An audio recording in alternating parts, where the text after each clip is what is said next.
Welcome back to Module 2 IO Organization. This is the last session 8 in the Module 2 in the subject Computer Organization. Myself, Dr. Shabin Taj. The contents are we are going to discuss SCSI bus, the operation of SCSI bus from the hardware point of view, what are the main phases involved, how the USB is connected or what are the protocols in that, addressing USB packet format, and its isochronous traffic on the USB. SCSI, as the name says, it is acronym for Small Computer System Interface. It is used for interfacing. It is also one of the expansion bus. It refers to standard bus defined by ANSI, American National Standard Institute, under the designation X3. These are the some standards. So that standard has specified SCSI. In the original specification of the standard, devices such as disks are connected to a computer via a 50-wire cable which can be up to 25 meters in length. Using SCSI cable, you can connect the computers up to a distance of 25 meters in length and can transfer data up to 5 megabytes per second. The SCSI bus standard has undergone many revisions and its data transfer capability has increased very rapidly, almost doubling every 2 years. Hence, you have the versions of SCSI 2, SCSI 3 have been defined. Because of various options, SCSI connector may have 50, 68 or 80 pins in the market. Devices connected to SCSI bus are not part of the address space of the processor. As I told you, it is the part of the external bus. It is expansion bus. SCSI bus is connected to the processor bus through the SCSI controller. It has its own controller. This controller uses DMA, which uses direct memory access to transfer the data packets from main memory to the device and vice versa from the device to the main memory. A packet may contain a block of data commands from the processor to the device, or it may also contain the status information about the device. A controller that connects to the SCSI bus is of two types: initiator or target. Initiator is one who initiates the operation transfer. A target is one who receives the data. Initiator has ability to select particular target and send commands in order to set the command specifying operations to be performed. The disk controller operates as a target. It carries out commands it receives from the initiator. The initiator in turn establishes a logical connection with the intended target. Once the connection has established, it can be suspended or restored as needed as the time permits to transfer the commands and in the bursts of data. In the burst mode, data transmission takes place. While a particular connection is suspended, other device can use the bus to transfer information. This ability to overlap data transfer request is one of the key features of SCSI bus that leads to high performance. PCI is cheaper, SCSI is with a high performance. Data transfer and SCSI bus are always controlled by the target controller. To send a command to a target, an initiator requests control of the bus, and after winning the arbitration, it selects the controller it wants to communicate with and hands control of the bus over to it. Then the controller starts a data transfer operation to receive a command from the initiator. Let us take one example here. The processor needs to read a block of data from disk drive and that data are stored in disk sectors that are not contiguous. The processor sends a command to the SCSI controller which causes the following sequence of events to take place. The SCSI controller acting as an initiator contends for the control of the bus. It is trying hard to get the control. When the initiator wins the arbitration process, it selects the target controller and hands over the control of the bus to it. The target starts an output operation. In response to this, the initiator sends a command mentioning the required read operation. The target, realizing that it first needs it to perform a disk seek operation, and sends a message to the initiator indicating that it will temporarily suspend the connection between them. Then it realizes the bus. The target controller sends command to the disk drive to move the read head to the first sector involved in the request read operation. Then it reads the data stored in that sector and stores them in the data buffer.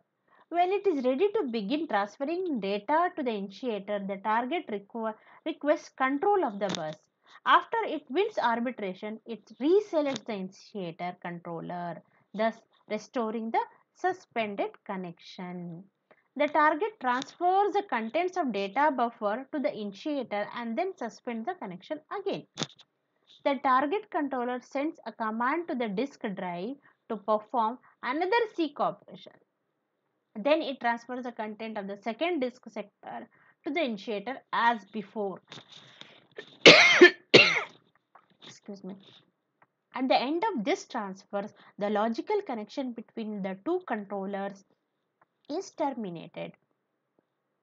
As the initiator controller receives the data, it stores them into the main memory using a direct memory access DMA transfer.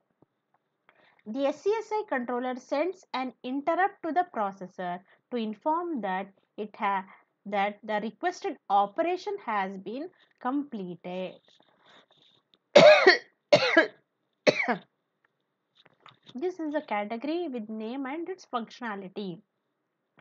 DB0 to DB7 data lines that carry 1 byte of information during the information transfer phase and identify the device during arbitration, selection or reselection phases. DBP means it is a parity bit for the database. Parities are used to check for the error conditions. Phase, it can be busy, select. Busy asserted when the bus is not free. Selection is asserted during selection and reselection. Information type C or D, whether it is control or data asserted during the transfer of control information like command, status or message. A message indicates that the information being transferred is a message type. Handshake. Handshake is request and in turn it will get acknowledged. Direction of the transfer I/O. Whether it is input or output is asserted to indicate the input operation relative to the initiator. Other operations are ATN, attention, asserted by an initiator when it wishes to send a message to target. RST, reset. It causes all device controls to disconnect from the bus and assume their start up state. The main phases involved is arbitration, selection, information transfer and reselection. Arbitration, we already discussed about the bus arbitration of the system bus. Now how the arbitration takes place in the SCSI bus, we'll see. A controller requests the bus by asserting BSY and by asserting its associated data lines, busy. When busy becomes active, all controllers that are requesting bus examine data lines. Selection. The controller that won arbitration selects target by asserting SCL, select, and data line of target. After the initiator releases busy line, Target responds by asserting busy line. Target controller will have control on the bus from, from then onwards. Information transfer. Handshaking signals are used between initiator and the target. At the end of target, release busy line. Then reselection takes place. Arbitration and selection on the SASI bus. Here we can observe that device 6 wins the arbitration and selects device 2.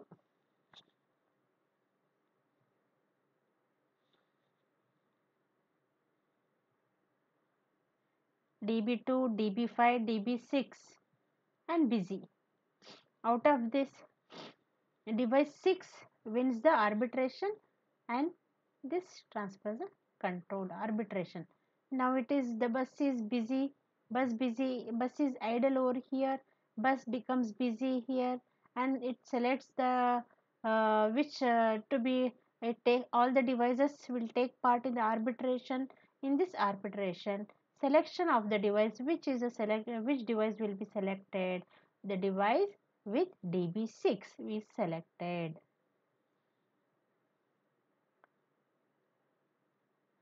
Now let us come to the last IO device, Universal Serial Bus, which is also called as USB, which you might be using in day-to-day life for transferring the information from the portable USB to the system, or it can be laptop or anything.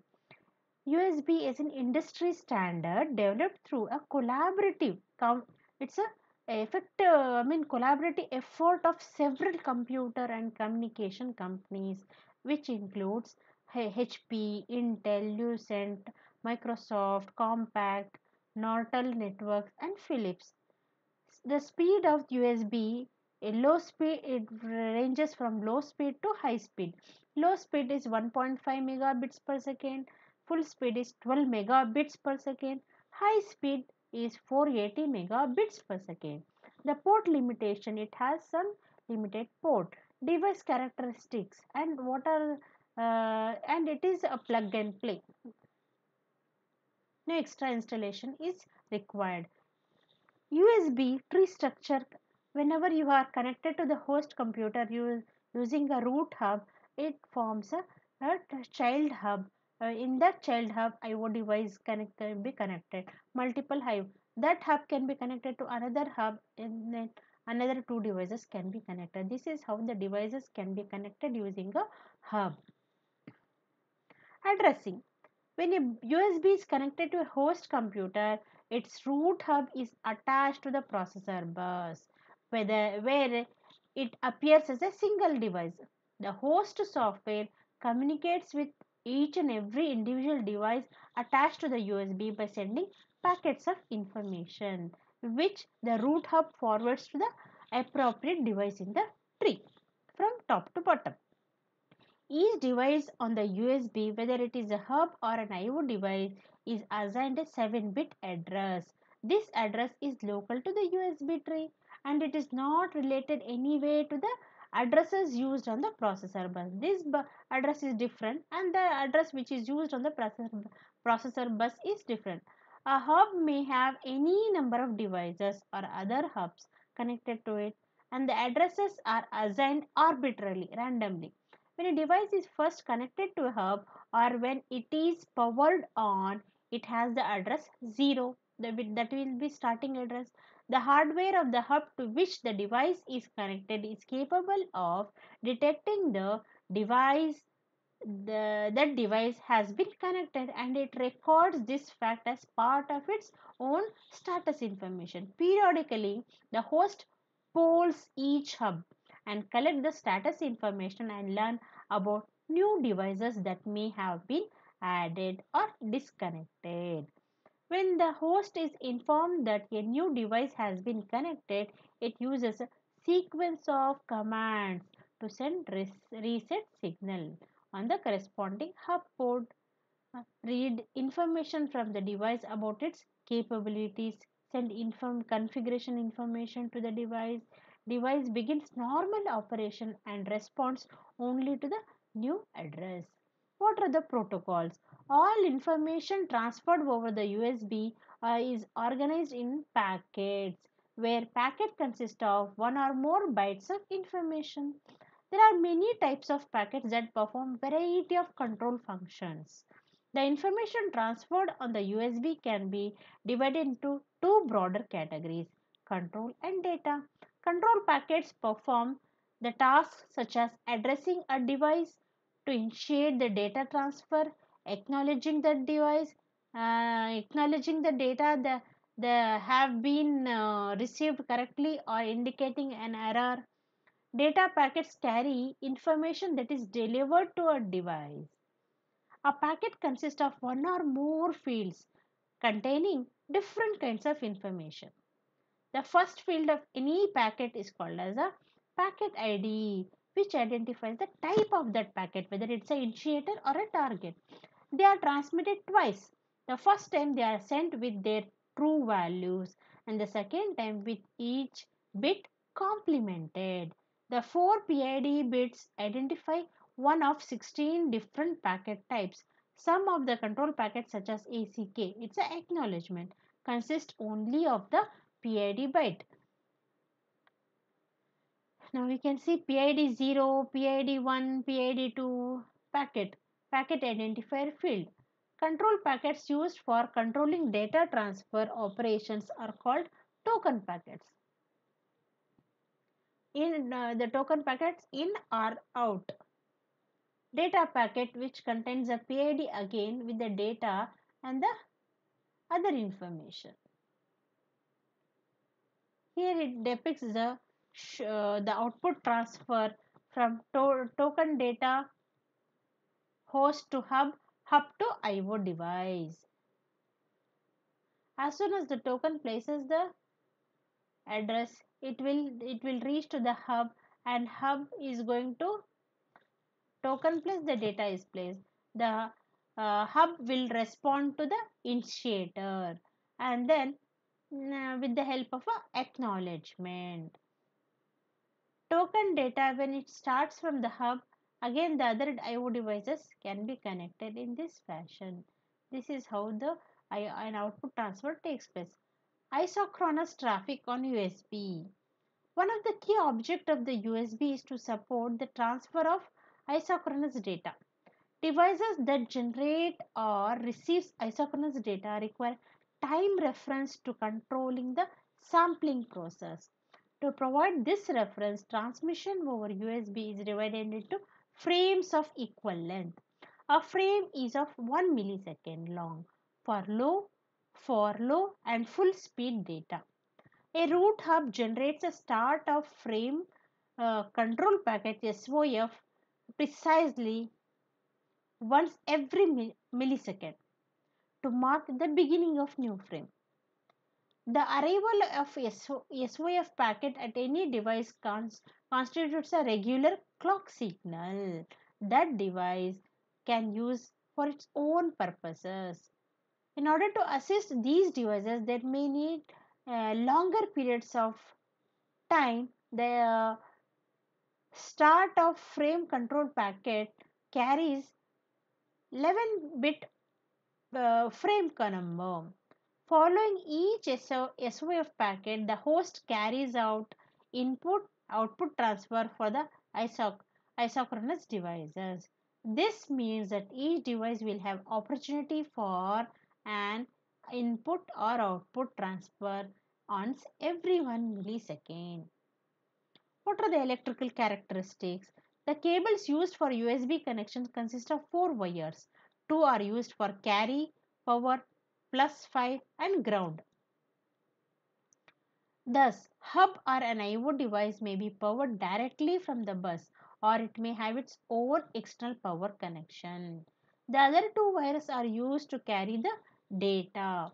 It uses differential signaling scheme for different speeds of transmit. What is differential signaling? Here the swing is short when compared to the normal traditional signaling. At low speed, 1 second and 0 seconds are transmitted by sending a high voltage state 5 volts on one or other zero other of the two signal wires. For high speed links, differential transmission is used. This is the end of the session in the module 2. Thank you.